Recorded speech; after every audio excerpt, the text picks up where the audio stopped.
আল্লাহ বলে, বন্ধু আপনি এবার বলে দেন, জান্নাতের কথা শুননা যদি আমার কোনো বান্দা মনে মনে ভাবে যে আল্লাহ কথা তো ভালো, জান্নাতে তো যাওয়া দরকার, যাইতে তো মন চায়, তা আমি যে পরিমাণ গুনাহ করছি হুজুর, যে পরিমাণ নাফরমানি করছি, আমি কেমনে যাবো?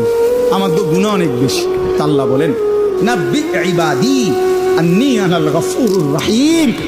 বন্ধু বলে দেন, বান্দা গুনাহ যত বেশি হোক কোনো অসুবিধা নাই, আমি আল্লাহ গফুর রহিম, আমি চূড়ান্ত ক্ষমাশীল, আমি চূড়ান্ত দয়াবান। আসমান পর্যন্ত যদি গুনাহ পৌঁছে যায়, কসম আল্লাহর আমি ওয়াদা দিলাম মাফ করে দেব। শুধু গুনাহ ছেড়ে দাও, আমার কাছে ফিরে আসো, চোখের পানি ফেলে মাফ চাও, আর করবা না, ওয়াদা দাও আমি 90 বছরের গুনাহ একসাথে মাফ করে দেব। মাফ করে দেব। তোমার জন্যই তো বানাইছিলাম জান্নাত বান্দা, আমি রাখতে দিয়ে লাভ কি, আমি তো দিতেই চাই।